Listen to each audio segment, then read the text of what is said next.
Renungan Hari Jumat 24 November 2023, Pekan Biasa ke-33 tahun A.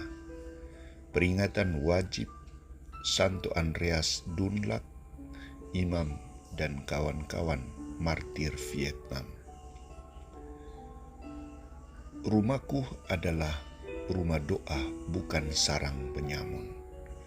Bacaan pertama diambil dari kitab pertama Makabe bab 4 ayat 36 sampai 37, ayat 52 sampai 59, dan bacaan Injil dari Injil Lukas bab 19 ayat 45 sampai 48. Saudara-saudariku terkasih, mengapa di depan gereja, masjid atau wihara ada tulisan jaga ketenangan?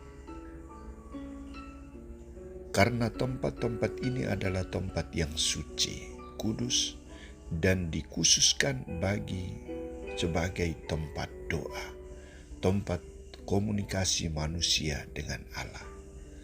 Maka tempat-tempat ini harus dijaga ketenangannya, dijaga keheningannya. Pertanyaan untuk kita renungkan: sudahkah kita mempergunakan gereja secara baik dan benar, menjaga ketenangan dan keheningan dikala berada di dalamnya atau di sekitarnya? Ataukah kita juga menjadikannya sebagai sarang penyamun? Saudara-saudariku terkasih, Santo Lukas menampilkan reaksi Yesus ketika memasuki kota Yerusalem. Di satu pihak ia sangat terharu melihat kota itu. Namun di pihak lain ketika ia memasuki halaman Bait Allah Yerusalem, ia sangat marah karena Bait Allah bukan dijadikan sebagai tempat doa, melainkan sebagai tempat jual beli, pasar, tempat judi, dan lain sebagainya. Reaksi keras yang ditampilkan adalah ia sangat marah dan berkata kepada para pedagang itu, ada tertulis, rumahku adalah rumah doa, tempat, tetapi kamu menjadikannya sarang penyamun. Saudara-saudariku terkasih, dari ungkapan Yesus ini, Yesus terang-terangan menunjukkan fungsi Bait Allah yang sesungguhnya sebagai rumah Allah, rumah doa. Bukan tempat berjudi, berjualan, atau berdagang. Di sini Yesus ingin menekankan nilai kekudusan, nilai kesalehan dari rumah doa. Ia hadir untuk menyucikannya, menguduskannya, dan sungguh dijadikan sebagai rumah Allah yang kudus dan mulia. Bait Allah atau gereja harus menjadi suatu tempat doa dan persekutuan dengan Allah. Kristus akan menghukum semua orang yang salah menggunakannya demi keuntungan, kemuliaan, dan kemajuan dirinya sendiri. Jangan kamu jadikan sebagai sarang penyamun. Saudara-saudariku terkasih, tindakan kedua yang dilakukan Yesus di Bait Allah setelah pembersihan itu adalah ia menjadikan Bait Allah sebagai tempat mewartakan sabda Allah. Di dalam Bait Allah, Yesus mengkomunikasikan sabda Allah kepada dua kelompok yang hadir. Mereka yang setia mengikuti dan mendengar Dia, dan mereka yang berusaha untuk membinasakan Dia. Dia mengkomunikasikan sabda Allah agar sabda Allah yang dapat merubah pikiran, hati, dan budi mereka, kehendak mereka.